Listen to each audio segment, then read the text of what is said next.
Seems to us there are people all over the place doing wonderful things to make other people's lives better, so that choosing one person is a little difficult. But there is no missing the fact that the man we have chosen exemplifies the spirit of the season.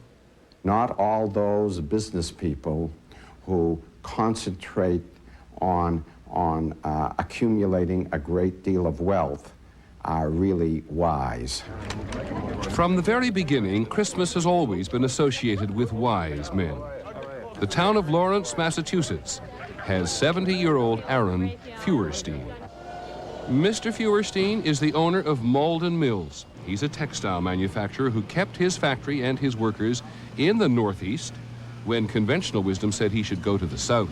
When all the various textile mills here in the Lawrence area and in the North ran out of here in order to get cheaper labor down south, we stuck, we stayed. And Malden Mills kept the town of Lawrence, Massachusetts alive, provided 1,400 jobs. Mr. Feuerstein said he could do it because the higher quality of the clothing his workers made kept him competitive. But there is more to our story than that. Social justice is part of the business that we're in. It's not only a devotion to the bottom line. This is what happened to Aaron Feuerstein's Malden Mills on the night of December the 11th. The fire raged out of control. 24 workers were badly injured. 8 of them are still in the hospital. I can't believe it. It's really heartbreaking because this is where I work.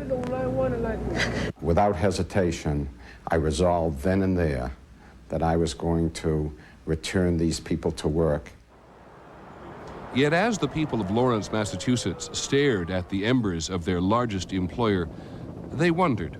Yes, Aaron Feuerstein was insured, but at 70, would he really want to rebuild his factory? The fact that I didn't run and leave caught their imagination.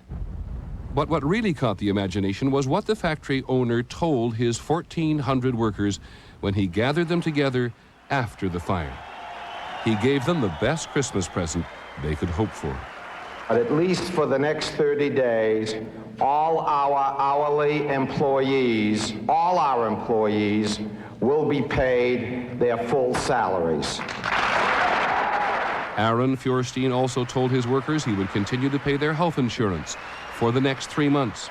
He hopes to have a rebuilt factory up and running by then, hopes to have all his old workers back on the job. Best boss I've ever had, and you can quote me on that. Taking care of his people, that's important. Aaron Feuerstein's workers picked up their first check for not working today as construction crews raced to fulfill his dream of reopening early in the new year. And an elderly wise man who wouldn't let his loyal employees down paused to offer wisdom from William Shakespeare, from King Lear. I have full cause of weeping, but this heart will break into 100,000 flaws, or ere I'll weep. I just thought in terms of what I could do to get my people back to work. Which is why we choose Aaron Feuerstein. His daughter says that when he wants something, he is unstoppable, and we believe it. That is our report on World News Tonight, Christmas weekend. I'm Peter Jennings. We hope you all have a wonderful Christmas. Good night.